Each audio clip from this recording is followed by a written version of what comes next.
வணக்கம். மாற்றத்திற்கான ஊடக பணியின் அடையாளமான மக்கள் மேடையில் ஒரு மகத்தான மனிதரின் மறைவு செய்தியோடு இன்று சந்திக்கிறோம். அரசியல் சட்டாம்பிள்ளைகளை சட்டை செய்யாமல் சலாம் போடுவோரையெல்லாம் சந்தியிலேயே நிறுத்திவிட்டு உப்பரிகை கோமான் தான் இல்லை என்று உணர்த்தியவர். இந்திய சந்ததிகளின் வருங்காலத்தை மட்டுமே நினைவிற்கொண்டு நாடெங்கும் நகர்ந்து சென்று ஆழ உழுத அரும்பெரும் மனிதர் அப்துல் கலாம் அமரராகி இருக்கிறார். அற்பமான இந்த மனித வாழ்விற்குள் அற்புதமான செயல்களை செய்தவர்கள் நீத்தார்கள் என்றால் அந்த நீத்தாரின் பெருமை பேசி வழி அனுப்புவதே அமரருக்கு நாம் செய்யும் அஞ்சலியும் நமக்கு நாமே கூறிக்கொள்ளும் ஆறுதலுமாகும். மக்கள் மனங்களில் அப்துல் கலாம் பெற்றிருக்கும் இடம் என்ன விரித்து பேசலாம். பங்கேற்போர் மூத்த பத்திரிகையாளர் திரு தராசு ஷியாம், காங்கிரஸ் கட்சியின் மூத்த தலைவர்களில் ஒருவரான திரு இதாயதுல்லா, இந்திய ஆட்சிப்பணி அதிகாரியாக பல்லாண்டு காலம் கடமையாற்றி ஓய்வு பெற்ற திரு எம்ஜி தேவசகாயம், இவர்களோடு மதுரை அரங்கிலிருந்து பிரியா மற்றும் அப்துல் அஜீஸ், கோவை அரங்கிலிருந்து எமி தரண்யா மற்றும் ஸ்ரீஹரி, நெல்லை அரங்கிலிருந்து காவ்யா மற்றும் சண்முக சுந்தரம். பங்கேற்பாளர்கள் அனைவருக்கும் வணக்கம். திரு சியாம், உங்கள் மனதில் அப்துல் கலாம். அணுவை துளைத்து ஆதிக்கம் செய்தவர் நமது அருமை அப்துல் கலாம். மாணவர் சிந்தனை என்ற மரபணுவை துளைத்து அவர் மாற்றம் செய்தார். இந்த மரபணு மாற்றம் அனைவராலும் வரவேற்கப்பட்டது. அப்துல் கலாம் அஜாத சத்ரு, எதிரிகளே இல்லாதவர். இந்த அஜாத சத்ரு மக்கள் மனங்களிலே என்றென்றும் நிலைத்து நிற்கிறார்.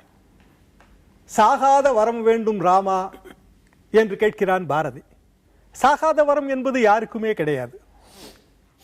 தென்கோடி சேதுவிலே ஜனனம், வடகோடி ஷில்லாங்கில் மரணம்.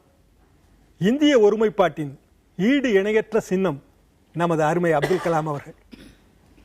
அப்துல் கலாம் அவர்கள் 2002 இந்திய ஜனாதிபதியாக ஆவதற்கு சற்று முன்பாக, அவர் ஜனாதிபதி ஆக போகிறார் என்று தெரிந்த பிறகு அதற்கு சற்று முன்பாக சென்னை பல்கலைக்கழகத்திலே அவர் தங்கியிருந்தார். முன்பே எனக்கு ஒரு பரிச்சயம் உண்டு.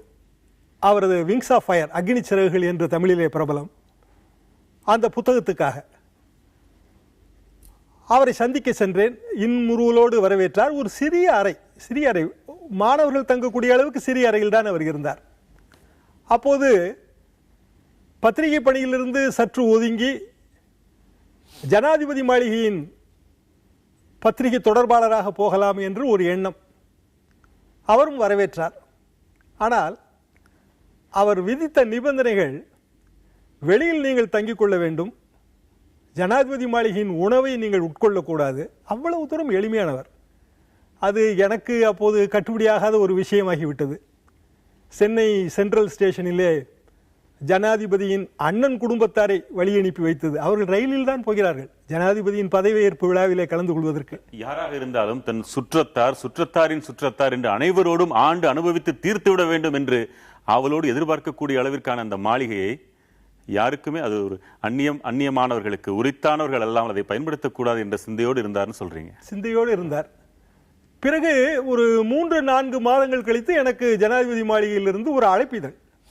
அது இந்த ராஜா அண்ணாமலை மன்றத்திலே தமிழிசை சங்கத்திலே ஒரு விழா, அதிலே மேதகு அப்துல் கலாம் அவர்கள் கலந்து கொள்கிறார்கள். அதற்கு அழைப்பிதழ் நினைவாக வைத்திருந்து அனுப்பியிருந்தார். நான் சென்றபோது முன் வரிசையிலே எனக்கு இருக்கை ஒதுக்கப்பட்டிருந்தது. ஜனாதிபதி வந்தார்.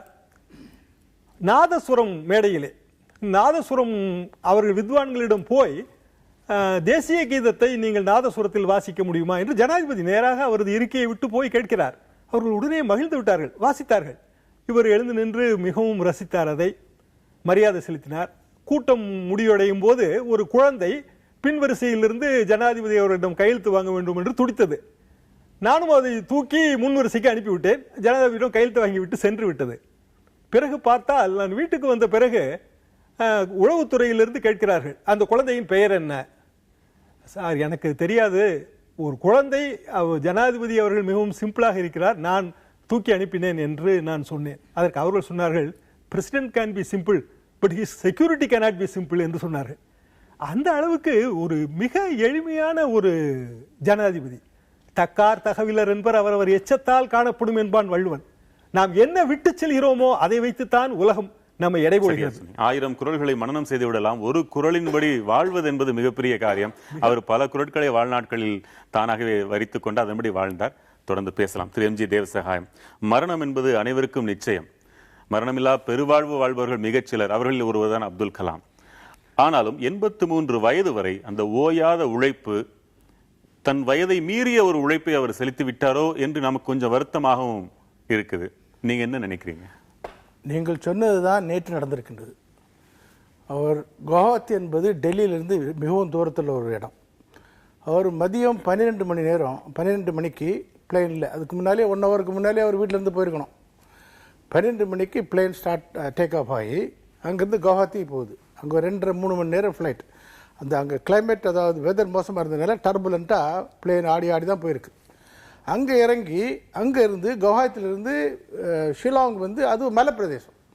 நம்ம இங்கேருந்து ஊட்டிக்கு போகிறது மாதிரி, கோயம்புத்தூர்லேருந்து ஊட்டிக்கு போகிறது மாதிரி அதே மாதிரி போயிருக்காரு. அதுலேருந்து 2-2.5 மணி நேரம், 5 ஹவர்ஸுக்கு மேலே, 6 ஹவர்ஸுக்கு மேலே கண்டினியூஸ் ஜேர்னி. 3 climate condition. டெல்லியில் ஒரு கிளைமேட் கண்டிஷன், பிளேனில் ஒரு கிளைமேட் கண்டிஷன், கீழே குவஹாத்தியில் ஒரு கிளைமேட் கண்டிஷன், 4, அப்புறம் வந்து ஷில்லாங்கில் கிளைமேட் கண்டிஷன்.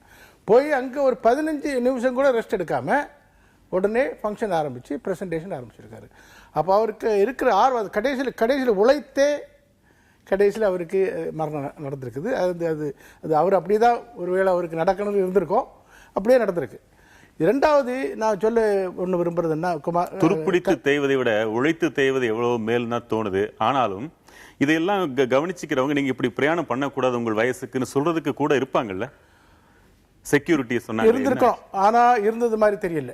ஏன்னா அப்படி இருந்திருக்கணும். ஏன்னா ஒரு ஃபார்மர் பிரசிடென்ட்டுக்கு நிறைய ப்ரோட்டோகால் செக்யூரிட்டிலாம் இருந்திருக்கணும். செக்யூரிட்டினா வெறும் போலீஸ்காரன் நின்று செக்யூரிட்டி கொடுக்கறதில்ல.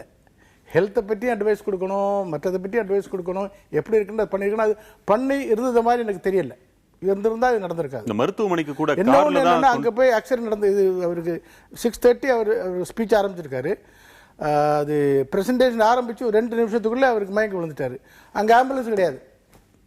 ஒரு இருக்க வாய்ப்புண்டா? ஆம்புலன்ஸ் இல்லாம இருக்கவே கூடாது, கண்டிப்பா இருந்தாகணும். ஒரு ஃபார்மர் பிரசிடென்ட்டுக்கு புரோட்டோகால்ல நாங்கள் எல்லாம் ஐஏஎஸ்ல இருக்கும்போது பிரசிடென்ட், ஃபார்மர் பிரசிடென்ட் நாங்கள் பண்ணியிருக்கோம், நிறைய பேர் ரிசீவ் பண்ணியிருக்கோம். ஒரு ஃபார்மர் பிரசிடென்ட்டுக்கு அவர் போகிற கான்வாயில், அதுவும் இது ஒரு மோசமான கான்வாய். அதாவது குவஹாத்திலிருந்து மலை பிரதேசம் ஏறி மேலே போனோம். இது மாபெரும் தவறு இல்லையா? இது பெரும் தவறு தான். இது இனிமேல் இன்வெஸ்டிகேட் பண்ண வேண்டியிருக்கு. ஏன் நடந்தது? அவர் ஆம்புலன்ஸ் இல்லாதனால சாதாரண ஒரு அவருக்கு கார்லேயே வைத்து கொண்டு போயிருக்காங்க. அது 5-10 நிமிஷம் கழிச்சு அதில் அந்த ஒரு ஹார்ட் அட்டாக் வரும்போது ஒவ்வொரு செகண்டும் அது ரொம்ப ப்ரிஷியஸாக. இப்போ காப்பாற்றப்பட்டிருக்க வேண்டிய ஒரு மாபெரும் உயிர் தான் அது. ஆமாம், பட்டிருக்க கூடும். ஆம்புலன்ஸ் இருந்தால் நிலைமை வேற. அது வாஸ்தவம் தான். அதனால இப்போ இதுலேருந்து என்ன தெரியுதுன்னா, அவர் எப்படி தான் இந்த உலகத்தை விட்டு போக வேண்டும் என்று நினைத்தாரோ அப்படியே போயிருக்கிறார். உழைத்து நின்று இளைஞர்களுக்கு, அதாவது ஸ்டூடெண்ட்ஸுக்கு teaching. I should be remembered as a teacher தான் சொல்லியிருக்காரு. என்ன பிரசிடெண்டாக நினைக்க வேண்டாம், என்ன ஒரு ஆசிரியராக நினைச்சா போதும். ஆசிரியராக மாணவர்களுக்கு முன்னாலேயே அவருக்கு ஒரு பேர். திரு ஷியாம் சொன்னது என்ன ஒரு முரண் பார்த்தீங்களா? ஜனாதிபதி எளிமையாக இருக்கலாம், செக்யூரிட்டி அப்படி இருக்க முடியாதுன்னு சொன்னீங்க. இங்க முன்னாள் ஜனாதிபதியும் எளிமையாக இருந்திருக்கிற அந்த கான்வாயும் இழைத்து போயிருந்திருக்கிறது. ஐயா உங்கள் அதாவது இன்று இந்திய மக்கள் அனைவரும் கதறி அழுகிறார்கள். காரணம், மக்கள் பிரதமராக நேரு இருந்ததற்கு பிறகு மக்கள் குடியரசுத் தலைவராக இருந்த ஒருவர் நம்முடைய ஜனாதிபதி ஏபிஜே அப்துல் கலாம் தான். ஏன் அவர் ஜனாதிபதி? இன்னைக்கு மக்கள் அவரை ஜனாதிபதி தான் சொல்லிக்கிட்டு இருக்காங்க. அதாவது ஏன் இதற்கு என்ன காரணம்னா, வள்ளலாருடைய ஒரு பாடல், எத்துணையும் பேதமுறா எவ்வுயிரும் தம்முயிர் போல் எண்ணி உள்ளே ஒத்துரிமை உடையவராய் உவக்கின்றார் யாவர் அவர் உளந்தான் சுத்த சித்துருவாய் எம்பெருமான் நடம்புரியும் என நான் தெளிந்தேன் என்று சொன்னபடி இன்றைக்கு இறைவன் அவரோடு இருக்கக்கூடிய அளவிலே தன்னை வளர்த்து கொண்டார். அதனால் தான் மக்கள் அவர்களை நேசித்தார்கள். அவருக்கு காஞ்சி பெரியவரையும் நேசித்தார், இஸ்லாமிய காஜி பெரியவர்களையும் நேசித்தார், திருக்குரானையும் நேசித்தார், திருக்குறளையும் நேசித்தார், கீதையையும் நேசித்தார். அவர் எதையுமே வேறுபாடாக கருதவில்லை. ஏக இறைவன் ஒருவன் தான், இந்த உலக மக்கள் அனைவருக்கும் ஒருவன் தான் என்ற அந்த குரானிய கருத்து ரப்புல் ஆலமீன் என்பதை உண்மைப்படுத்தினார்.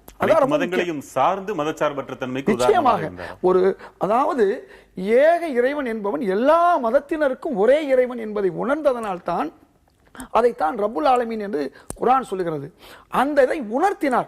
நான் எல்லா மக்களுக்கும் பொதுவானவன், எல்லாருக்கும் நான் உடையவன் என்ற எண்ணத்தை உருவாக்கினார். அவருடைய வாழ்க்கையில மரண சொன்னார்கள், அவர் உண்மையே நேசித்தது மாணவர்களை, கல்வியை, ஞானத்தை. ஆக அந்த கல்வி கூடத்தில் அந்த மாணவர்கள் மத்தியிலே தன் மூச்சை தானே அடக்கிக் கொண்டார் என்பதுதான் உண்மை. அவர் ஆஸ்பத்திரிக்கு கொண்டு போனப்போ அவர் இறந்து விட்டார் என்றுதான் சொன்னார்கள். ஆக அவர் இறந்தது அங்கே மாணவர்களுக்கு மத்தியில் தான் இறந்திருக்கிறார். ஆக இறப்பு என்பது எல்லாருக்கும் உண்டு. அது ஒரு புறம் இருந்தாலும் கூட அவரை பொறுத்தவரை இந்த மண்ணிலே ஒரு கோட் அணியாத காந்தியாக, குழந்தைகளை நேசிப்பதில் நேருவுக்கு இணையாராக, அதாவது நேர்மையில் பெருந்தலைவர் காமராஜருக்கு ஒரு இணையானவராக, 2 தமிழர்கள் உலகத்திலே சர்வதேச அரங்கிலே தமிழகத்தை உயர்த்தி காட்டினார்கள். ஒன்று பெருந்தலைவர் காமராஜர், அதற்கு பின்னால் நமது ஏபிஜே அப்துல் கலாம் அவர்கள். அவர் தமிழையும் தூக்கி பிடித்தார். இதுல என்ன, இன்னைக்கு கூட ஒரு தமிழ், அதாவது பாடத்தை பாடமாக மட்டுமல்லாமல் பயிற்சி மொழியாக படித்தும் கூட இந்த அளவிற்கு உயரலாம் என்பதற்கு ஒரு சிம்பலாக, எடுத்துக்காட்டாக இருந்தவர் நமது ஏபிஜே அவர்கள். அவருடைய ஒவ்வொரு முறைகளையும் பார்க்கும்போது நாமெல்லாம் பழச கத்துக்கிறோம். ஒரு முறை என்னை அழைத்திருந்தார், 2-3 நூல்களை நான் கொடுத்திருந்தேன். இந்து சமயமும் திப்பு சுல்தான் என்ற ஒரு நூல், நான் எழுதிய நூல். திருநபி வாழ்வும் திருக்குறட்பாவும், இன்னொன்று கீழை சொர்க்கம், அதாவது இலங்கை பயணக்கொற்றை. இதை பார்த்துவிட்டு வாருங்கள் பேசலாம் என்று சொல்லி எனக்கு நேரம் கொடுத்தார். அண்ணா பல்கலைக்கழகத்துடைய அந்த வளாகத்தில் நடந்ததுங்கிறது நான் அடுத்த சுற்றுல உங்கள்கிட்ட ஒரே ஒரு முடிச்சுக்கிறேன். இது முக்கியமான விஷயம். அந்த நேரத்தில் என்னுடைய மகள் சிறுமியாக இருந்த போது அழைத்து சென்றேன். ஆனா நான் போனது நூல்களை பற்றி பேச. என் மகளை பார்த்தவுடன் அவளோடு நீண்ட நெடுநேரம் உரையாடினார். அப்பொழுதுதான் அவர் ஒரு குழந்தை. அவர் பல்லாயிரத்தில் ஒரு குழந்தை. நீங்க அவர் அந்த நேரத்தில் தாராளமா ரசிச்சிருப்பீங்க. நிச்சயமாக. அதாவது பார்ப்பதற்கு பெரியவர், பழகும் போது ஒரு குழந்தை, பல்லாயிரத்தில் ஒருவர் என்றுதான் ஏபிஜே அவர்களை நாம் அழைக்க முடியும். மதுரை பிரியா, உங்களுடைய கருத்துக்களை பகிர்ந்து கொள்ளலாம். வணக்கம் சார். அவர் குழந்தையா வாழ்ந்தாரு அப்படிங்கறத விட அவரை நீங்க நார்மலா ஒருத்தவங்க கிட்ட பழகி பார்க்கறதுக்கு எல்லாருக்குமே வாய்ப்பு அமைஞ்சிருக்காது. அவருடைய நடையிலும் சிரிப்பிலும் அவர் முகத்திலுமே குழந்தை முகத்தை நம்ம பார்க்கலாம். எந்த ஒரு விஷயத்த நம்ம அதிகமா பார்த்துக்கிட்டே இருக்கோமோ அந்த விஷயம் நமக்குள்ள பதியும் அப்படின்னு சொல்லி கேள்விப்பட்டிருப்போம். அதோடைய சிறந்த எடுத்துக்காட்டு ஏபிஜே அப்துல் கலாம் அவர்கள் அப்படின்னு சொன்னா அதுல எந்த ஒரு மாற்று கருத்தும் கிடையாது. அவருடைய நடையிலையும் சரி, சிரிப்பிலும் சரி, அவர் முகத்திலும் சரி ஒரு குழந்தையாவே தான் அவர் வாழ்ந்திருக்காரு. அது மட்டும் இல்லாம அவர் மாணவர்கள் மனசுல இன்னைக்கு ஆழமா பதிஞ்சிருக்காரு.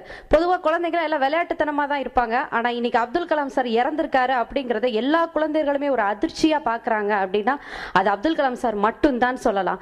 அதுவும் இல்லாம இப்ப குழந்தைகள் மனசுல அந்த அளவுக்கு ஆழமா பதிஞ்சிருக்காரு. குழந்தைகளை வந்து கனவு காணுங்க அப்படிங்கிற ஒரு விஷயத்த சொன்னதே அவர் தான். இன்னைக்கு எந்த தலைவர்களுமே எந்த ஒரு தலைவர்களுமே அவ்வளவு ஆழமா குழந்தைகள் மனசுல பதிஞ்சிருக்க மாட்டாங்க. ஆனா அப்துல் கலாம் சார் பதிஞ்சிருக்காரு அப்படிங்கறதுக்கு மாற்றுக்கிறதே கிடையாது அப்படின்னு தான் சொல்லணும். ஏன்னா அவர் ஏன் குழந்தைகளை மெயினா சொல்றாரு அப்படின்னா ஃபியூச்சர்ல பெரியவங்களுக்கு யோசிக்கிற சக்தி இருக்கு. ஆனா குழந்தைகளை இப்பையில இருந்தே ட்ரெயின் அப் பண்ணாதான் ஃபியூச்சர்ல இந்தியா நல்லா இருக்கும் அப்படிங்கறதுல அவர் ஸ்ட்ராங்கா இருந்ததுனாலதான் முழுக்க முழுக்க குழந்தைகளையே அவர் தூண்டி விட்டு இப்படிதான் இருக்கணும், இப்படிதான் இந்தியா ஆகணும் அப்படிங்கறதுல ரொம்ப ஸ்ட்ராங்கா இருக்காரு அப்படிங்கறத நான் பெருமையா சொல்லிக்கிறேன். இன்னொன்னு அவர் தமிழ்நாட்டுல இருக்கக்கூடிய ஒருத்தர் அப்படின்றது, நானும் தமிழ்நாட்டுல இருக்கிற பொண்ணு அப்படிங்கறத ரொம்பவே பெருமையா நினைக்கிறேன். நிச்சயமாக அவருடைய குழந்தைத்தனத்தினால, குழந்தைத்தன்மையினால அவர் அரசியல் ரீதியாக இழந்ததுன்னு எதையாவது நீங்க நினைக்கிறீங்களா? இன்னொரு முறை ஒரு வாய்ப்பை அவரை அரசியல்வாதிகள் வேறு விதமாக செய்து விட்டார்கள்னு நீங்க நினைக்கிறீங்களா? நான் அப்படி நினைக்கல. ஏன்னா அவரே அதை விரும்பி இருப்பாரான்னு சந்தேகம் தான். நம்ம நண்பர்கள் எல்லாரும் திருப்பி செகண்ட் டேர்ம் ஃபார் கலாம்னு அவங்க முயற்சி பண்ணாங்க.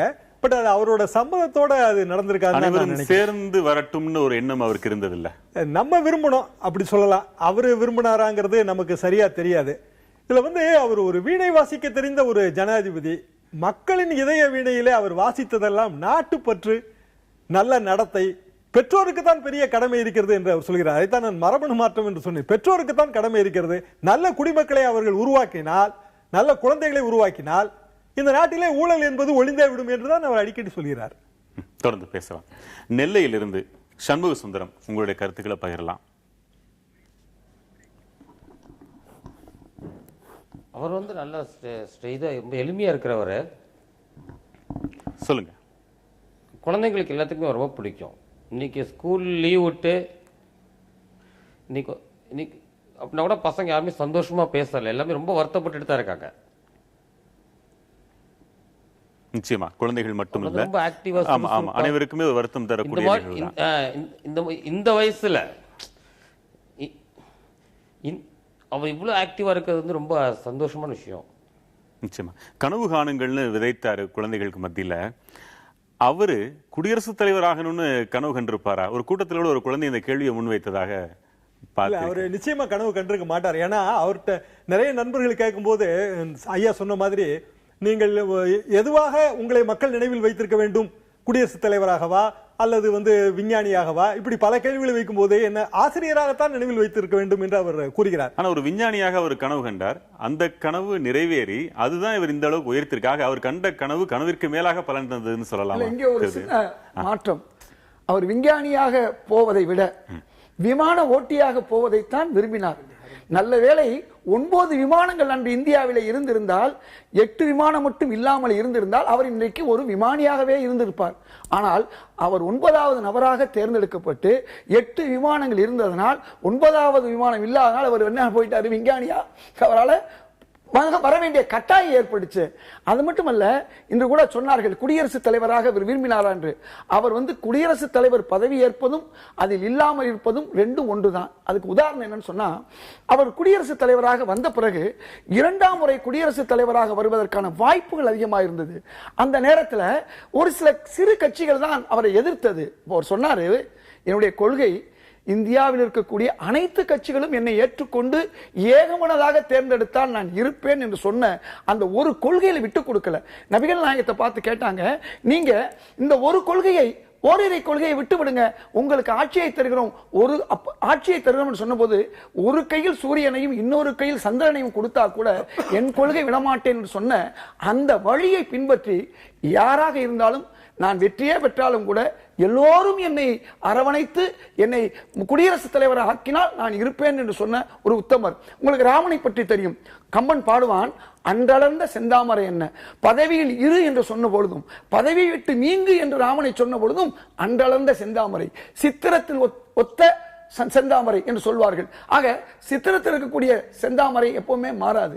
அதே மாதிரி புதிதாக பிறந்த அந்த செந்தாமரை போன்று அழகுமிக்கவன் என்று கம்பன் பாடுகிறார் அல்லவா, அந்த மாதிரி அவரை பொறுத்தவரை பதவியில் இருந்தாலும் இல்லை. அவர் இன்னொரு விஷயம் பார்க்கணும், நீங்க அது எப்படி வாய்த்தது, அந்த குணம் அனைவருக்கும் வாய்ப்பதற்கு சூழ்நிலைகள் அமைய வேண்டும். அதுதான் மாமனிதர். ஐயா, அனைவருக்கும் வணக்கம். வணக்கம். சொல்லுங்க. மறைந்த திரு அப்துல் கலாம் அவர்களுக்கு எங்கள் கோவை மாணவ சமுதாயத்தின் சார்பாக எங்கள் மனமார்ந்த அஞ்சலியை செலுத்திக் கொள்கிறோம். தொடர்ந்து பேசுங்க. எங்க மாணவ சமுதாயத்திலிருந்து எங்களுக்கு 2 கேள்விதான். ஒன்று திரு அப்துல் கலாம் அவர்களுக்கு கிடைத்த மக்களின் ஆதரவு இனி வரப்போகும் தலைவர்களுக்கும் தேசிய தலைவர்களுக்கும் கிடைக்குமா கிடைக்காதா என்பதுதான். அதாவது இந்தியாவில் இருக்கும் 125 கோடி மக்கள் தொகையில் மதம், இனம், மொழி, கலாச்சாரம் போன்ற ஏகப்பட்ட பிரிவுகளையும் தாண்டி அப்துல் கலாம் என்ற பெயர் சொன்னவுடன் அனைவரும் ஒன்று கூடினர். அதே போன்ற மக்களின் ஆதரவு இனி வரப்போகும் சங்கதியினரின் தலைவர்களுக்கு கிடைக்குமா கிடைக்காதா? பதில் கேட்கலாம். ஒரு காந்திக்கு இருந்த செல்வாக்கு போல அவருக்கு இருந்தது, இனிமேல் யாருக்கு இருக்கும்னு கேட்கிறாரு. அதற்கு முன்னால் நான் ஒரு கருத்து சொல்ல விரும்புகிறேன். அப்துல் கலாம் அவர்கள் ஏன் இவ்வளவு உயர்ந்தார்? இப்போ கொஞ்சம் முன்னால் கேட்டீங்க இல்லையா, அவர் ஜனாதிபதி ஆகிறதுக்கு கனவு கண்டாரா? கனவு காணவே இல்லை. அவரை பற்றி நினைக்கும் போது ஒரு ஃபேமஸ் கொட்டேஷன் எனக்கு ஞாபகம் வருது. ஜான் கெபிளுக்கு கொட்டேஷன், இங்கிலீஷ் நம்பரில் சொல்கிறேன். God has sworn to raise on high he who sinks himself in true humility. உண்மையான தாழ்ச்சியுடன் யார் தன்னை நடந்து கொள்கிறார்களோ அவரை மிகுந்த உயரமாக தூக்குவேன் அப்படின்ட்டு கடவுள் சபதம் எடுத்திருக்காரு. அப்துல் கலாம் விஷயத்தில் அவர் எளிமையாக தாழ்மையாக இருந்தவர். கடவுள் சபதம் எடுத்தது மாதிரி அவரை இந்தியாவிலேயே மிகவும் உயர்ந்த பதவிக்கு தூக்கியிருக்காரு. இன்னொரு புறம் நான் நினைக்கிறேன், மிகப்பெரிய செல்வந்தர் அவர். ஏழ்மை என்ற செல்வத்தோடு அவர் பிறந்ததுனாலையும் ஒரு காரணமா இருக்கு. ஆமாம், அது காரணமாக இருக்கலாம். அந்த கொட்டேஷன் சொல்கிறேன். ரெண்டாவது, இவர் கேட்ட கேள்வி என்னென்னா, இந்த மாதிரி தலைவர்கள் இந்தியாவில் இனி இப்போ இல்லை, இனி வருமோங்கிறது நம்ம சொல்ல முடியாது. ஏன்னா நம்ம சுதந்திரம் அடைஞ்சதுக்கப்புறம் படிப்படியாக தலைவர்களுக்கு குவாலிட்டி குறைஞ்சிக்கிட்டே இருக்குது, கீழே கீழே போயிட்டே இருக்க தவிர, இது லாஸ்ட் ஜென்ரேஷன் மாதிரி தான் போயிட்டார். இதுக்கப்புறம் நெக்ஸ்ட் ஜென்ரேஷன் வரும்போது அது, ஏன்னா அதுக்கு சர்க்கம்ஸ்டன்சஸ் அப்படி, இப்படிப்பட்ட நல்ல குணம் உள்ளவங்களுக்கும் இந்த மாதிரி தாழ்மையாக இருக்குது. எப்போவுமே இப்போ பார்த்தீங்கன்னா ஒரு சின்ன பதவியை வைக்கிறவங்க கூட எவ்வளவு இது என்ன அகங்காரமாக என்ன இதை பண்ண, அதுக்கு பின்னால் தான் மக்கள் கூப்பிட்றாங்க. நான் பார்த்துருக்கேன், தமிழ்நாட்டில் பார்த்துருக்கேன். சில்லறை அது பெரிய இது வச்சுட்டு ஒரு சின்ன மினிஸ்டர்ஸ் மற்றவங்க எல்லாம் மக்கள் பதவிக்கு பின்னால் போக ஆரம்பித்ததுக்கப்புறம் இந்த மாதிரி பெரிய தலைவர் ஒரு வரது கஷ்டம். ரெண்டாவது என்னென்னா, அப்துல் கலாம் அவர்கள் பதவியை பற்றி என்றைக்குமே நினைச்சதில்லை. எந்த பதவி அவருக்கு கிடைத்தாலும் அதை மக்களுக்கு மக்களுக்காக எப்படி செயலாற்ற முடியும், மகிழ்ச்சியோட ஒரு குழந்தை போல சயின்டிஸ்டாக இருக்கும்போது பண்ணார், பிரசிடண்டாக இருக்கும்போது அவர் என்ன பண்ணுறது கொஞ்சம் ஒரு சில நிமிடங்கள் கொடுத்தீங்கன்னா, இவர் வந்த உடனே எக்கனாமிக் டெவலப்மெண்ட், அதாவது ஒரு ப்ளூ பிரிண்ட், பொருளாதார முன்னேற்றத்துக்கு ஒரு ப்ளூ பிரிண்ட் கொண்டு வந்தார். உடனே சில டாப் எக்ஸ்பர்ட்ஸை கூப்பிட்டு டிஸ்கஸ் பண்ணி ஒரு ப்ளூ பிரிண்ட் கொண்டு வந்து புறான்னு கேள்விப்பட்டீங்க, புறா, providing provision of urban amenities to rural areas, அதாவது நகர்ப்புற வசதிகளை கிராமப்புறங்களுக்கு கொண்டு போனோம்ட்டு. அது வெறும் ஒரு புறான்னு தமிழில் சொல்கிற மாதிரி பண்ணாங்க. அதுக்கு அட்வைஸ் எல்லாம் கொடுத்தது இந்த IIT டைரக்டர் இருந்தப்போ இந்தரேஷன்லாம். ஆனால் அதில் நீங்கள் பார்த்தீங்கன்னா complete economic blue print Gandhiji என்ன சொன்னாரோ, ஜெயபிரகாஷ் நாராயண் என்ன சொன்னாரோ ஆரம்பத்தில், இந்தியாவின் பொருளாதார வளர்ச்சி எப்படி பண்ணணும், டீசென்ட்ரலைஸ் டிஸ்ட்ரிபியூட்டட் க்ரோத், அதாவது கிராமப்புறங்கள வளர்ச்சி பட் டிஸ்ட்ரிபியூட்டட் க்ரோத் பண்ணால் ஆட்டோமேட்டிக்காக பாவர்ட்டியும் குறைஞ்சி போகும், ஏழ்மையும் குறைஞ்சி போகும், இந்த இது பசியும் பட்டினியும் தீர்ந்து போகுன்ட்டு ஒரு ப்ளூ பிரிண்ட் கொண்டு வந்து வச்சார். அதுதான் ஸ்கீம் போட்டு கம்ப்ளீட்டாக ப்ளூ பிரிண்ட் ப்ரெசென்ட் பண்ணதுக்கப்புறம் அந்த டைமில் எடுத்து சில ப்ராஜெக்ட்ஸ் கொண்டு வந்தாங்க, பைலட் ப்ராஜெக்ட்ஸ் கொண்டு வந்தாங்க. அப்புறம் கவர்மெண்ட் அதில் இன்ட்ரெஸ்ட்டே எடுக்கலை. அவர் இருக்கும்போது இருந்தது பிஜேபி கவர்மெண்ட், அதுக்கப்புறம் காங்கிரஸ் கவர்மெண்ட் வந்தது. இப்போ காங்கிரஸ் கவர்மெண்ட் துறை தாண்டி செய்த சாதனைகள் இவங்க எல்லாமே என்ன பண்ணிட்டாங்க, அந்த சமயத்தில் ரிஃபார்ம்னு சொல்லிட்டு இருந்தாங்க இல்லையா. நான் பொருளாதாரம் படித்ததுனால சொல்கிறேன். அந்த சமயத்தில் கவர்மெண்ட் என்ன சொல்லிட்டு இருந்தாங்க, எல்லாம் வெளிநாட்டிலிருந்து பணம் வெளிநாட்டு பெரிய பெரிய தொழிற்சாலையில் கொண்டு வந்துடணும் அப்படின்ட்டு ஒரு ரிஃபார்ம் கான்செப்ட் கொண்டு வந்தாங்க. லார்ஜ் இண்டஸ்ட்ரி, மல்டிநேஷ்னல், GDP, இவருக்கு நேர் எதிராக இவர் ஒரு ப்ளூ பிரிண்ட் கொண்டு வந்தார். அந்த ப்ளூ பிரிண்ட் நிறைவேறி இருக்குமானால் இன்னைக்கு வறுமைங்கிறதே ஏறக்குறைய தீர்ந்து போயிருக்காரு. ஆனால் அது பண்ணல. ஏன் பண்ணல? அடுத்த பாயிண்ட்டுக்கு முன்னால அப்துல் அஜீஸ் மதுரையிலிருந்து உங்க கருத்துக்களை பகிர்ந்துக்கலாம் சார். பகவத்கீதையில ஒரு தகவல் உண்டு, நீ சிறப்பாக செயலாற்று பலனை எதிர்பாராதே அப்படின்ட்டு. அதே மாதிரி குரான்ல ஒரு வேர்டு உண்டு, மனித முயற்சியினுடைய பலன் நிச்சயமாக உண்டு அப்படிங்கிறதுக்கு. இந்த வேர்டுகளுக்கு ஒப்ப அவருடைய செயல்பாடுகள் மிகச்சிறப்பாக இருந்திருக்குது. எல்லாரும் அவரை மாதிரி ஆள் வருவாங்களா வரமாட்டாங்களா அப்படிங்கிறத விட, அவருடைய கனவு என்பது நீ என்னவாக வேண்டும் என்பதை விட, அவர் ஒரு ஆசிரியனாக தன்னிடத்தில் இருக்கக்கூடிய அறிவு, தன்னிடத்தில் இருக்கக்கூடிய அந்த விஞ்ஞானம் முதலான எல்லா விதமான அறிவுகளையும், தன்னிடத்தில் இருக்கக்கூடிய அந்த ஒழுக்க விழுமியங்களையும், தன்னிடத்தில் இருந்திருக்கக்கூடிய அந்த தன்னலத்தையும் எல்லாவற்றையும் அடுத்த தலைமுறைக்கு அவர் ஒரு ஆசிரியர் என்கிற முறையில் எத்தி வைத்திருக்கிறார். ஏறத்தாழ 15 லட்சம் மாணவர்களை அவர்கள் சந்தித்திருக்கிறார்கள் என்பதாக ஒரு தகவல் உண்டு. ஆனால் இப்பொழுது இருக்கக்கூடிய தலைவர்கள் எத்தனையோ பேரை வேணால் சந்தித்திருக்கலாம், எத்தனை ஆயிரம் பேரை வேண்டுமானாலும் சந்திருக்கலாம்.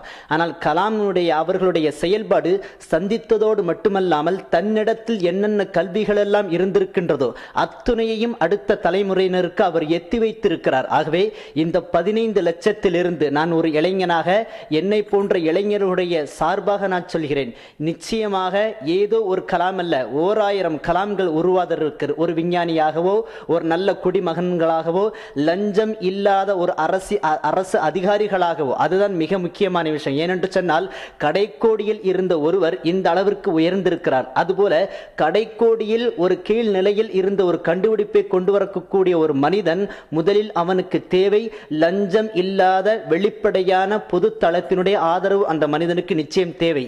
அதை அவர் எங்களிடத்தில் விதைத்திருக்கிறார், மாணவர் என்கிற ரீதியிலும் ஆசிரியர் என்கிற ரீதியிலும்.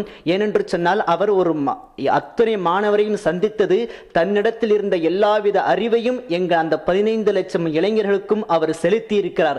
ஆக நிச்சயமாக ஒரு கலாம் அல்ல, 1000 கலாம்கள் அல்ல, அதையும் தாண்டி ஒரு மிகச்சிறந்த கலாம்கள் உருவாகி இந்தியாவை இன்னும் உயர்ந்த நிலையில் உருவாக்குவார்கள். அதுவே நாம் அவருக்கு செலுத்த வேண்டிய வாக்குப்படியே குறைந்தபட்சம் 15 லட்சம் கலாம்கள் இருக்கிறாங்க. திரு ஷியாம், இதை நான் ஒரு விவாத கேள்வியா நான் கேட்கல, ஒரு சந்தேகமா தான் நான் கேட்கிறேன். ஒரு மனிதன் தான் தேர்ந்தெடுக்கும் துறையும் ஒரு மிக முக்கிய காரணமோ? கலாம் அளவிற்கு ஒரு விவசாயம் உழைத்திருந்தாலும் கூட அந்த தேர்ந்தெடுக்கும் துறை பொறியியல் படித்தது, அதன் மூலமாக ஒரு இடத்திற்கு வந்தது, ஆலோசகராக பரிமளித்தது, அந்த உறவு நட்பு கிடைத்தது, இப்படி இதுவும் ஒரு வளர்ச்சி தான். துறையும் முக்கியம் தானே? இல்ல, கலாம் அவர்கள் வாழ்க்கையில் இருந்தே இதற்கு ஒரு உதாரணம் கூறலாம். இவர் சொன்னது மாதிரி அவர் 8 விமானங்கள் இருந்தது, 9வது ஆள் இவருக்கு கிடைக்கவில்லை. இவர் உடனே ரிஷிகேஷ் செல்கிறார்.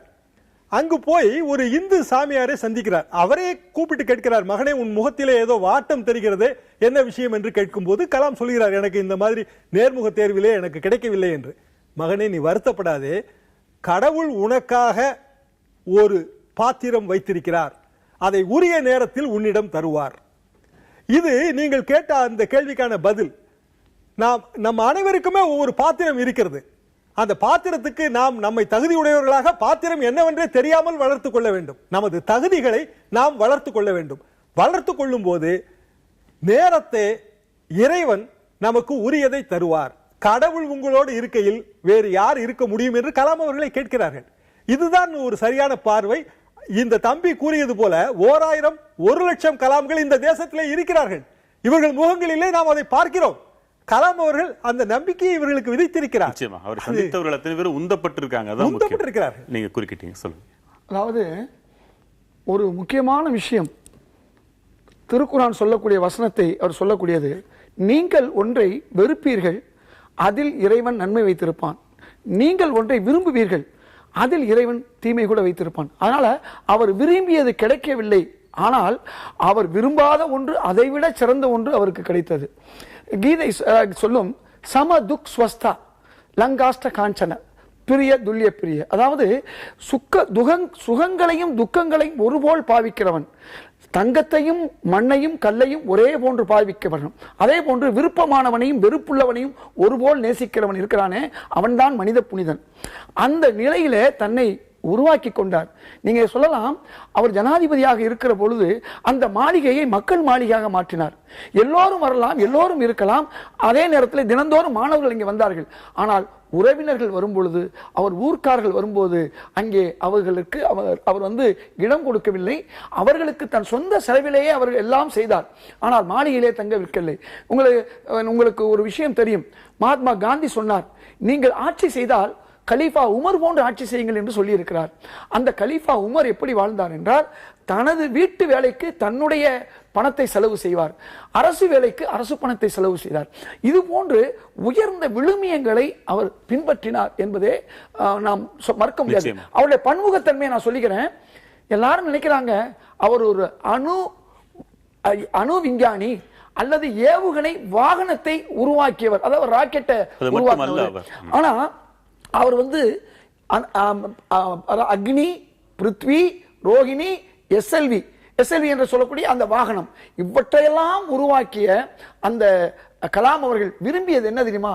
இதைவிட நான் உருவாக்கியதிலே உயர்ந்தது, மகிழ்ந்தது எது என்றால், இந்த போலியோ நோயால் பாதிக்கப்பட்டு அந்த மக்கள் கனமான ஒரு காலி அந்த இதை தூக்கி கொண்டு செல்கிறார்களே, 10ல் 1 பங்கு எடை குறைவுள்ள ஒரு மெட்டலை கண்டுபிடிச்சு கொடுத்தாரு. அதுக்குன்னு ஒரு காம்போசிட் மெட்டலை கண்டுபிடிச்சு கொடுத்தாரு. அதை விட இன்னைக்கு பேஸ் மேக்கருடைய அந்த சிஸ்டத்தை கண்டுபிடிச்சு கொடுத்தாரு. அதே மாதிரி அந்த இருதய நோயாளிகளுக்கு சண்ட் வைக்கக்கூடிய அந்த சண்டை எளிமைப்படுத்தினாரு. இதைதான் என்னை மகிழ்ச்சி படுத்தியது. காரணம், மக்களுக்கு பயனுள்ள ஒன்று என்று அவர் விரும்பினார் என்று சொன்னால் மக்களை எந்த அளவுக்கு நேசித்தார். எமி தரண்யா, கோவையிலிருந்து உங்களுக்கான நேரம். வணக்கம் ஐயா. அரங்கத்தில் இருப்பவரால் எல்லோருக்கும் வணக்கம். என்னுடைய கருத்து, இன்று அப்துல் கலாம் அவர்கள் நம்மிடையே இல்லை. இருந்தாலும் அவர் நம்முடைய எல்லாருடைய மனசுகளும், அவரோட எண்ணமும், அவரை பற்றின எல்லா கருத்துக்களும் நம்மளோட மனசுல துடிச்சிட்டே தான் இருக்கு. அவர் இறந்துட்டாருன்னு சொல்றதை விட அவரோட கருத்துக்கள் எப்போ நம்ம மனசுலயே இருக்கு. இப்பொழுதும் கூட அரங்கத்தில் பேசின எல்லாரோட கருத்துக்களுக்கும் நான் என்னோட பெரிய சல்யூட் சொல்றேன் சார். இப்போ அப்துல் கலாம் அவர்கள் நம்மிடையே இல்லை. தொடர்ந்து பேசலாம். தேவசகாயம் அவரை நம்ம என்னன்னு சொல்றோம், மூத்த குடிமகன் என்றும் அது மாதிரியும் ஒரு மனிதர், ஒரு மாமனிதர் மறைந்தால் பொதுமக்கள் சிலருக்கு இப்படிப்பட்ட வாழ்த்துறைகள் எல்லாம் சொல்றாங்க, சிலருக்கு ஒன்றுமே சொல்வதில்லை. இந்த வேறுபாட்டை இதை பார்க்கின்ற தலைவர்கள் உணர்வார்களா? இன்று இருக்கிற தலைவர்கள் உணர்ந்த மாதிரி எனக்கு தெரியல. ஏன்னா இவங்களுக்கு அதாவது கலாமுக்கு வேல்யூ சிஸ்டம் என்ன, இப்போ இருக்க தலைவர்களுக்கு வேல்யூ சிஸ்டம்ங்கிறது பார்க்கணும். இவர் நம்ம எல்லாரும் சொல்கிற மாதிரி மிகவும் ஒரு ஏழை குடும்பத்தில் பிறந்து வளர்ந்து இவ்வளோ இந்தியாவிலே மிகப்பெரிய பதவிக்கு போயிருக்காரு. அதுவும் அவர் ஆசைப்பட்டதல்ல. அவருக்கு பேக்ரவுண்ட் சொல்கிறேன். 2002 அடல் பிஹாரி வாஜ்பாய் பிரைம் மினிஸ்டராக இருந்தார். அப்போ அது பிஜேபி கவர்மெண்ட்னால அவங்க என்னால் பிரசிடென்ட்டுக்கு வேக்கன்சி வந்த உடனே KR நாராயணன் சட்டம் முடிஞ்சுது. அப்போ ஒரு மைனாரிட்டி கொண்டு வரணும் அப்படின்ட்டு, ஏன்னா மைனாரிட்டி கொண்டு வரும்போது கிறிஸ்டியன்ஸ் இதுவரை மைனாரிட்டி பிரசன்ட் கிறிஸ்டியன்ஸோட பாப்புலேஷன் குறைவாக இருக்க சீக்கியர் கூட பிரசன்ட் ஆகிருக்காரு ஞானி ஜெயில் சிங். ஒரு கிறிஸ்டியனை கொண்டு வரணுன்ட்டு ஒரு கிறிஸ்டியனை தான் முதல்ல செலக்ட் பண்ணாங்க. PC அலெக்சாண்டர் தமிழ்நாட்டில் கவர்னராக இருந்தவர், அவர் தான் செலக்ட் பண்ணாங்க. பண்ணிட்டு அவர் கூப்பிட்டு சொன்னார், பிரைம் மினிஸ்டர் எங்களை பொறுத்த மட்டும் உங்களை பிரசிடென்ட் ஆக்குறது எங்களுக்கு ஒரு பிரச்சனை இல்லை, காங்கிரஸுக்கு அப்ரூவல் வாங்கிட்டு வாருங்க, மேடம் சோனியா காந்திக்கு அப்ரூவல் வாங்கிட்டு வாருங்கன்ட்டு. இவர் ஒரு பிரச்சனையே இல்லை. சோனியா காந்தி தான் உடனே அப்ரூவல் கொடுத்துருக்காங்க. நான் தான் அவருக்கு இந்திரா காந்திக்கு செக்ரட்டரி எவ்வளோ வருஷம் இருந்திருக்கேன், ராஜீவ் காந்திக்கு பிரைம் மினிஸ்டர் ஆக்குறதே அவர் தான். வாஸ்தவம் தான் அது. ராஜீவ் காந்தியை பிரைம் மினிஸ்டர் ஆக்குறது PC அலெக்சாண்டர் தான். அது டீட்டெயிலாக சொல்ல விரும்பல. அப்போது கான்ஃபிடென்ட்டாக சொல்லிட்டு அங்கே போனால் அவர் வெடி கொண்டு தூக்கி போட்டாங்க. இல்லை முடியாது, அது ஏன் சொன்னாங்கிறதுன்னு பப்ளிக்காக சொல்ல விரும்பல. அவர் ரொம்ப வருத்தப்படுவார். ஏன்னா அதனால் அவருக்கு அப்ரூவல் கொடுக்காதனால அவர் உடனே என்ன பண்ணார், அவர் திருப்பி வந்து சொல்லிட்டாரு எனக்கு காங்கிரஸ் வந்து கிளியரன்ஸ் இல்லை. அப்போது ஒரு நண்பர் சொன்ன மாதிரி அப்துல் கலாம் அவர்கள் அண்ணா யூனிவர்சிட்டியில் ஒரு சின்ன ரூமில் உட்காந்து டீச்சிங் பண்ணிகிட்டு இருக்காரு. அப்போ தான் டெலிஃபோன் வந்து அவருக்குங்க, உடனே டெல்லிக்கு வாங்க அப்படின்ட்டு. இவர் இறைவன் கொடுத்தது அதை சொன்னாங்க இல்லையா, நீங்கள் விரும்பாத அவர் சொன்ன மாதிரி இவர் அதை பற்றி கனவே காணல. பிரசிடண்டாக சயின்டிஸ்ட் சீஃப் சயின்டிஸ்டாக இருந்தவர் ரிட்டையர் ஆகி அண்ணா யூனிவர்சிட்டியில் இது பாடம் சொல்லி கொடுத்துருந்தார். அவர் அப்படி கூப்பிட்டு அப்படி தான் அவர் பிரசிடண்ட் ஆனது. அதனால் நான் என்ன சொல்ல வரேன்னா, அவருக்கு வேல்யூ சிஸ்டம் அதுக்கப்புறமும் கூட சும்மா இருந்தாரா? அதாவது ராஷ்டிரபதி பவனை அல்லது கவர்னர்ஸ் ஹவுஸையோ ஒரு ரிட்டையர்மெண்ட் ஹோம் மாதிரி பண்ணியிருப்பாங்க இல்லையா. அவருக்கு அப்போ கூட வயசாயிடுச்சு. நம்ம எதிர்பார்ப்பு அதான், ஒரு முன்னாள் குடியரசுத் தலைவரை பார்த்து குடிமக்களே ஃபாலோ பண்ணணும்னு நினைக்கிறாங்க. நம்ம அடிப்படை எதிர்பார்ப்பு அடுத்து வர்ற குடியரசுத் தலைவர்கள் ஆவது அவர்களது பதவிக்காலம் முடிந்தவுடன் இவர் போல செயலாற்றுவார்களான்னு எதிர்பார்க்கிறது அதிகப்படியான ஆசைதான். சண்டிகர் மாநில பள்ளி பாட புத்தகங்களில் அப்துல் கலாமின் வாழ்க்கை வரலாறு இடம்பெறும் என்று அறிவிக்கப்பட்டிருப்பதாக செய்தி வந்திருக்கிறது. நெல்லையிலிருந்து காவ்யா, உங்களுக்கான நேரம், உங்க கருத்துக்களை பகிர்ந்துக்கலாம். அப்துல் கலாமோட மறைவு அப்படின்றது எல்லாருக்குமே ஒரு பேர் இழப்பு தான். ஒரு மாணவருக்கும் சரி, ஒரு இளைஞருக்குமே சரி, அது வந்து ஒரு தாங்க முடியாத ஒரு இழப்பு. அவர் சொன்னாரு, பிறப்பு வந்து ஒரு சம்பவமா இருக்கணும், இறப்பு வந்து ஒரு சரித்திரமா இருக்கணும் அப்படின்னு. அதை அவர் நிரூபிச்சு காட்டியிருக்கிறாரு. நான் கலாமிடம் ஒன்று சொல்ல ஆசைப்படுகிறேன். நீங்கள் எல்லோரிடமும் கனவு காணுங்கள் என்று சொன்னீர்கள். நான் காணுகிறேன், நீங்கள் இறந்தது ஒரு கனவாக இருக்கக்கூடாதா என்று. கலாமை பத்தி சொல்லணும்னா அவரோட உடல் எடையை விட அவரோட மூளையினோட எடை தான் ரொம்ப அதிகம். ஆமாம், எல்லா இந்துக்களும் நேசித்த ஒரு இஸ்லாமியர் அவர், எல்லா இந்தியரும் நேசித்த ஒரு தமிழர் அவர். ஒரு நிகழ்ச்சியில குத்துவிளக்கு ஏற்றும் போது அவர் சொன்னார், குத்துவிளக்குன்றது இந்துக்களோடது, அதை ஏற்றும் மெழுகுவர்த்தின்றது கிறிஸ்டியன்ஸோட வழக்கு, அவர் ஒரு இஸ்லாமியர், இது மூன்றும் இதுதான் இந்தியா அப்படின்னு அழகா இந்தியாவை பத்தி அன்னைக்கே சொல்லி இருக்கிறாரு. அருமையா சொன்னீங்க. பிறந்த நாள் இயல்பாகவே அவருக்கு அஞ்சலி செலுத்தும் முகமாக இயல்பாக இந்த அரங்கத்தில் இருக்கிற அமர்ந்திருப்பவர்களை நாம் உற்று நோக்கினாலே அனைத்து சர்வ மதங்களும் இங்கே வியாபித்திருப்பதை நாம் பார்க்கலாம். இதுவும் அவருக்கு இயல்பாக நாம் செலுத்துகின்ற அஞ்சலியாக இருக்குது. இளைஞர்களுக்கு மாணவர்களுக்கு மட்டும்தான் அவர் வழிகாட்டியா? அவர்களை ஊக்குவித்ததன் மூலமாக முதியவர்களுக்கெல்லாம் எப்படி வழிகாட்டிகளாக இருக்க வேண்டும் என்ற வழியையும் காட்டியிருக்கிறார் தானே அவர்? மிகவும் நீங்கள் கூறுவது மிகவும் சரி. அவரே முதியவர் தானே. நான் ஒரு முதியவனாக இருந்துவிட்டு இதெல்லாம் பண்ண முடியுமானால் நீங்கள் ஏன் பண்ண முடியாது? சவால் எடுத்திருக்கிறாரு. நான் அதான் கேட்டேன். அந்த குடியரசுத் தலைவர்கள் கிட்ட கூட நம்ம எதிர்பார்க்க, அதான் அவர் குடியரசுத் தலைவர் ஆனதுக்கு அப்புறம் அவர் ஒன்றும் பண்ண வேண்டிய தேவையில்லை. இந்தியாவிலே மிக உயர்ந்த பதவி, அதுக்கு மேலே ஒன்றும் இல்லை. ஆனாலும் அவருக்கு இன்டர்னல் பேஷன் உள்ள இருக்கிற அந்த நெருப்பு எரிஞ்சுக்கிட்டே இருக்கும்போது, அதனால பல விதங்கள் நம்ம முந்தி சொன்னது மாதிரி பொருளாதார ஒரு கம்ப்ளீட் ப்ளூ பிரிண்டே கொண்டு வந்து வச்சார் மக்கள் முன்னால. மற்றபடி எல்லா இடமும் இந்தியா முழுதும் போய் பல இடங்கள், இந்தியா முழுதும் உலகம் முழுதும் போய் இளைஞர்களை இன்டராக்ட் பண்ணி அவங்களுக்கு சொன்னார், யூ ட்ரீம், அதாவது இந்தியா ஒரு சூப்பர் வர கொண்டு வருவோம் அப்படின்ற பல இதெல்லாம் சொன்னார். அப்படி இருக்கும்போது அதாவது நீங்கள் முதியவர்களுக்கு வந்து இளையவர்களை விட ஜாஸ்தி என்னால் எப்படி பண்ண முடியுமானா, அப்போ அவர் பிரசிடண்ட் ஆகும்போதே அவளுக்கு வயசு வந்து ஒரு 70 மேலே ஆயிடுச்சு. அப்படி கூட நான் இருக்கும்போது மற்றவர்கள் பண்ண முடியாதுன்னு ஒரு சேலஞ்ச் கொடுக்குறாரு. அது வாஸ்தவம் தான். ரெண்டாவது என்னென்னா, என்ன ஒரு சின்ன இதில் ஒரு பிரச்சனைனா, இவருக்கு நல்ல குணத்தை பயன்படுத்தி, இவருக்கு குழந்தைகள் உள்ளத்தை பயன்படுத்தி சிலர் வந்து இவரை அட்வான்டேஜ் எடுத்திருக்காங்க. அது சொன்னாதானே அது தேவ சகாயம்னு ஆகும். சொல்லுங்க. இது கூடுங்குளத்தில் நான் நேராக பார்த்தது.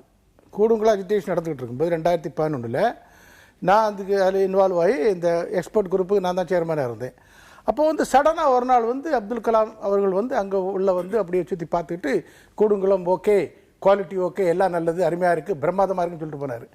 அவர் மாத்திரம் அப்படி சொல்லாமல் இருந்தால் இந்த கூடுங்குளம் அணுகுலையும் வந்திருக்க முடியாது. மக்கள் பெரிய ஏமாற்றம் இருந்தது. அதுக்கப்புறம் நாங்கள் ஆலோசித்து பார்க்கும்போது தான் இப்போ அது அவர் சொன்னது வந்து இவங்க வந்து அவர்கிட்ட போய் சொல்லியிருக்காங்க. நியூக்ளியர் கார்பரேஷன் ஆளுகள் வந்து இது மிஷினரி வந்து மிகவும் பிரமாதமான மிஷினரி, ஒரு குவாலிட்டிக்கு ஒரு பிரச்சனை கிடையாது, அருமையானு சொல்லியிருக்காங்க. ஆனால் அவர் சொல்லி 4 வருஷம் ஆச்சுது. இப்போ கூட 1 வருஷத்துக்கு முன்னால் அது ஸ்டார்ட் பண்ணுன்னு சொல்லிட்டு 1 வருஷத்துக்குள்ளே 24 தடவை பிரேக் டவுன் ஆயிருக்கு. இப்போ கூட அங்கேருந்து மின்சாரம் உற்பத்தி பண்ணுறாங்களான்னு ஒரு டவுட்ஃபுல். இல்லை சொல்லி முடிச்சா நத்திங் மோர் டு சே. இப்போ கூட 3 மாதமாக அதை முடக்கி போட்டிருக்காங்க. இப்போ அந்த டர்பைன் இல்லை, அது இல்லைன்ட்டு. அது என்ன சொல்கிறேன்னா, இவர்கிட்ட போய் தகவலை கொடுத்து இவரை அங்கே கொண்டு போய் இவரை சர்டிஃபிகேட் கொடுக்க சொல்லி பண்ணியிருக்காங்க. அது ஒரு இல்லை, இவருக்கு குணத்தை இவர் வந்து மற்றவர்களை நம்புகிறார்கள், பெரிய சீனியர் அதிகாரம் வந்து சொன்னாங்க அப்படின்னு அவர் சரியாக டைரக்டாக செக் பண்ணதுனால அது அட்வான்டேஜ் எடுத்திருக்காங்க. அது குழந்தை மனம், அது எம்பசைஸ் பண்ணுறது. ஏன்னா ஒரு மனிதன் வந்து சில குறைகளும் இருக்கும், அல்லது கடவுள் தானே, மனிதனாக இருக்க முடியாது. ஒரு அழுத்தம் கொடுக்க முடியாத குடியரசுத் தலைவராக இருந்தார். அதான் ரொம்ப முக்கியம். பல குடியரசுத் தலைவர்களுக்கு பல பேர்கள் உண்டு.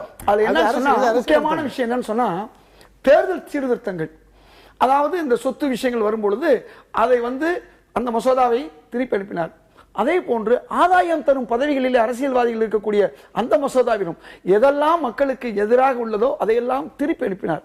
அது உள்ளபடியே அரசியல்வாதிகளுக்கு எதிரான ஒரு நிழலாக இருந்தாலும் அதை பற்றி அவர் கவலைப்படவே இல்லை. அதையெல்லாம் தாண்டி பிறருக்கு உதவும் குணம். நாங்கள் ஒரு 1200 ஏழை நிதியங்கள் பைத்துல் மால் ஆரம்பிச்சிருக்கோம். ராமேஸ்வரத்துக்கு சென்றேன். அவர் அண்ணனையும் பார்த்து விட்டு அன்று ஆரம்பித்த பொழுது அவர் குடும்பம் சார்பாகவும் ஒரு 5000 ரூபாய் வழங்கப்பட்டது. ஏதோ ஏழைகளுக்கு உதவி என்று சொன்னவுடன் வந்தது 5 லட்சம் ரூபாய் உதவியானது. இது பற்றி அவர் கேட்ட பொழுது அவர் ஏழைகளுக்கு உதவி என்றால் இதையெல்லாம் செய்ய வேண்டும் சொன்னார். அவர் ஒரு உண்மையை புரிந்து கொண்டார். என்னன்னு சொன்னா, தொழுகையோ பூஜையோ நோன்போ அல்லது விரதமோ அல்லது யாத்திரிகமோ, இந்த ஹஜ் யாத்திரையா இருக்கலாம் அல்லது வேற எது, இவையெல்லாம் இறைவனை நோக்கி நீ பயணம் செய்கிறாய். ஒரு ஏழைக்கு உதவினால் இறைவன் உன்னை நோக்கி வருகிறான், உன்னோடு இருப்பான் என்ற உண்மையை அவர் புரிந்து கொண்டவர்.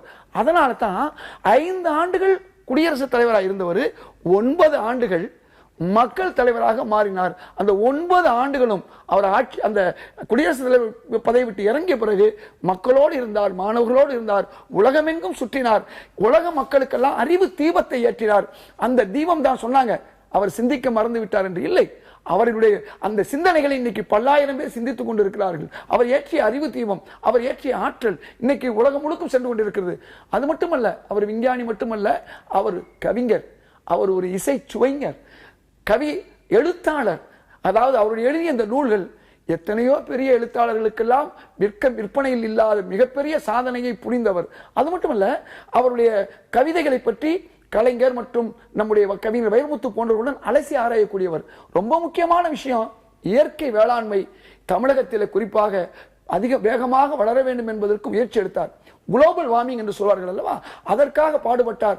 அதனால தான் விவேக்கை தேர்ந்தெடுத்து நீ மரங்கள் நடு, 10 லட்சம் மரங்கள் நடு என்று சொன்ன பொழுது அவர் அதையும் நட்ட பொழுது 1 கோடி மரமாவது நீ நடு என்று சொன்னார். அப்ப அவர் கேட்டார், இதையே ஏன்ட்ட சொல்றீங்கன்னு விவேக் கேட்ட பொழுது சொன்னாரு, இதனை இவன் முடிக்கும் எனாய்ந்து அதனை அவன் கண்விட. இவ்வளவுதான் பதில், முடிஞ்சு போச்சு. இப்படிப்பட்ட பல சாதனைகளை புரிந்தவர் கலாம். அவருடைய ஊர் இருக்கே ராமேஸ்வரம், ராமன் பூசித்த இடம் தான், ராமனை ஈஸ்வரனை பூசித்த இடம் தான் ராமேஸ்வரம். அது மட்டும் இல்ல, முதல் மனிதன் என்று சொல்லக்கூடிய ஆதமுடைய பிள்ளைகளுடைய அடக்கஸ்தலம் இன்னைக்கு இருக்கு. அவருடைய உயரம் 60 அடி. ராமேஸ்வரம் ஆபேல் காபில் என்று சொல்வார்கள். அவருடைய பேரன் ஷீது, அதுதான் அந்த சேதுக்கரை என்று சேது பூமி என்று சொல்கிறார்கள். இதெல்லாம் ரொம்ப முக்கியமானது. நான் ஸ்காட்லாண்டுக்கு இங்கிலாந்துக்கு போனேன். அங்க இருக்கக்கூடிய அந்த விஞ்ஞான கூடத்துல திப்பு சுல்தானுடைய அந்த வரலாறை போட்டு ஏவுகணை முதல் விஞ்ஞானின்னு அவரை போட்டுருந்துச்சு. அப்படி பார்க்கும்போது இந்தியாவுடைய 2வது ஏவுகணை விஞ்ஞானி என்று நம்முடைய அப்துல் கலாமை வர்ணிக்கலாம். அதோடு அவருடைய பேருக்கு என்ன பொருள் தெரியுமா? அறிவின் மகன். ஆனால் இந்தியாவுடைய முதல் கல்வி அமைச்சர் அபுல் கலாம் அறிவின் தந்தை. ஆறுதலை தருது. சில பேர் உட்கார்ந்து சுய முன்னேற்ற புத்தகங்கள் எழுதுவாங்க, யோசிச்சு எழுதுவாங்க. சில பேர் இவர் தன்னுடைய வாழ்க்கையை எழுதினால் அது பலருக்கு சுய முன்னேற்ற புத்தகங்களாக வந்தது. அப்படி ஒரு வாழ்க்கையை வாழ்ந்திருக்கிறார். ஒரு எழுத்தாளராக அவர் குறித்த உங்கள் கருத்து என்ன? My life is my message. இது மகாத்மா காந்தி சொன்னது. அது கலாமுக்கும் பொருந்தும். அவரோட வாழ்க்கை தான் அவர் நமக்கு விட்டு போகிற செய்தி. பெரியார் அவர்கள் இறந்த போது இறந்து விட்டார் என்று சொல்லக்கூடாது, பெரியார் தன் சுற்றுப்பயணத்தை நிறுத்தி கொண்டார் என்று சொல்லுங்கள் என்று எழுதுவார்கள். கலாம் அவர்கள் மறைந்து விட்டார் என்று நாமும் சொல்லக்கூடாது, அவர் தனது கற்பித்தலை நிறுத்தி கொண்டார் என்று நாம் சொல்லலாம். கற்பித்தல் என்றால் மாணவர்களுக்கு என்று மட்டும் நாம் பொருள் கொள்ளக்கூடாது. நம் வீட்டிலே நாம் கற்பிக்க வேண்டும், குழந்தைகளுக்கு கற்பிக்க வேண்டும், அலுவலகத்திலே மூத்தவர்கள் இளையவர்களுக்கு கற்பிக்க வேண்டும். அதை நாம் செய்கிறோமா? இன்றைக்கு நமக்கு தெரிந்ததை நமக்கு கீழே பணியாற்றுபவர்களுக்கு சொல்லிக் கொடுக்கிறோமா? இந்த கற்பித்தல் என்பது ஒரு பொதுப்படையான வார்த்தை. இந்த கற்பித்தலின் உருவகமாக அவர் திகழ்ந்தார். யார் செய்கிறார்களோ இல்லையோ அவர் செய்துவிட்டு மறைந்து விட்டார். அவர் விதைத்த விதைகள் உறங்கப் போவதில்லை. மக்கள் மனங்களில் கலாம் என்றும் வாழ்வார். உங்கள் பங்களிப்புக்கு நன்றி. மற்றொரு தலைப்பில் மீண்டும் சந்திக்கலாம். வணக்கம்.